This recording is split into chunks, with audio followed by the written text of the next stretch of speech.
भगवान कहते हैं कि जब तक शरीर में अहंकार रहता है तभी तक मोहित होने की संभावना रहती है, परंतु जब अहंकार का सर्वथा अभाव होकर ब्रह्म में अपनी स्थिति का अनुभव हो जाता है, तब व्यक्तित्व टूटने के कारण फिर कभी मोह होने की संभावना नहीं रहती।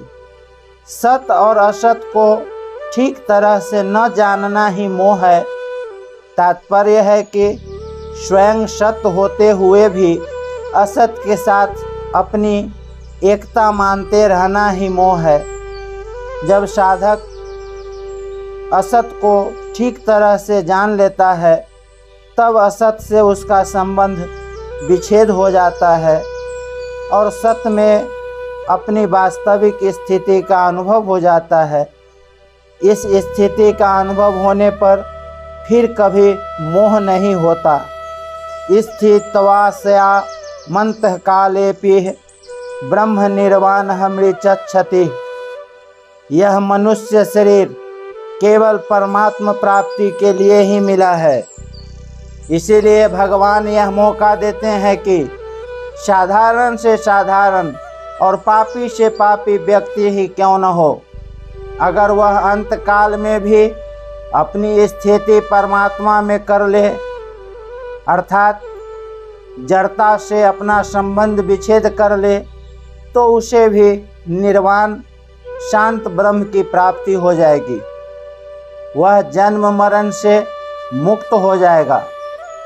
ऐसे ही बात भगवान ने 7वें अध्याय के 30वें श्लोक में कही है कि अधिभूत, अधिदैव और अधियज्ञ एक भगवान ही है। ऐसा प्रयाण काल में भी मेरे को जो जान लेते हैं वे मेरे को यथार्थ रूप से जान लेते हैं, अर्थात मेरे को प्राप्त हो जाते हैं। अंतकाल में मेरा स्मरण करता हुआ कोई प्राण छोड़ता है, मेरे को ही प्राप्त होता है, इसमें संदेह नहीं है। दूसरी बात, उपर्युक्त पदों से भगवान उस स्थिति के महिमा का वर्णन करते हैं कि इसमें यदि अंतकाल में भी कोई स्थिति हो जाए तो वह शांत ब्रह्म को प्राप्त हो जाता है। जैसे समबुद्धि के विषय में भगवान ने कहा था कि इसका थोड़ा सा भी अनुष्ठान महान भय से रक्षा कर लेता है, ऐसे ही यहाँ कहते हैं कि अंतकाल में भी ब्रह्म स्थिति हो जाए, जड़ता से संबंध विच्छेद हो जाए तो निर्वाण ब्रह्म की प्राप्ति हो जाती है। इस स्थिति का अनुभव होने में जड़ता का राग ही बाधक है।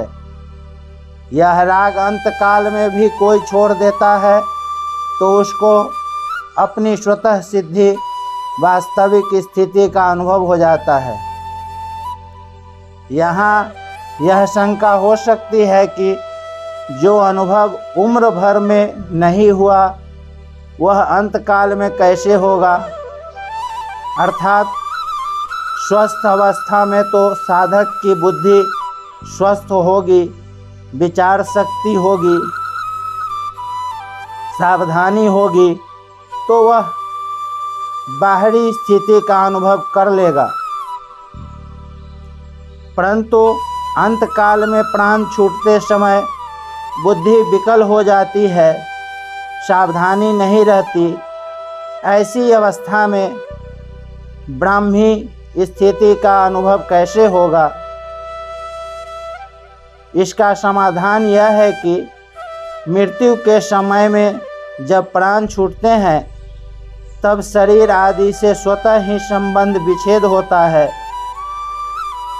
यदि उस समय उस स्वतः सिद्ध तत्व की तरफ लक्ष्य हो जाए तो उसका अनुभव सुगमता से हो जाता है, कारण कि निर्विकल्प अवस्था की प्राप्ति में तो बुद्धि विवेक आदि की आवश्यकता है। चाहे किसी शुभ संस्कार से हो जाए, चाहे भगवान या संत की अहेतुकी कृपा से हो जाए, लक्ष्य होने पर उसकी प्राप्ति स्वतः सिद्ध है।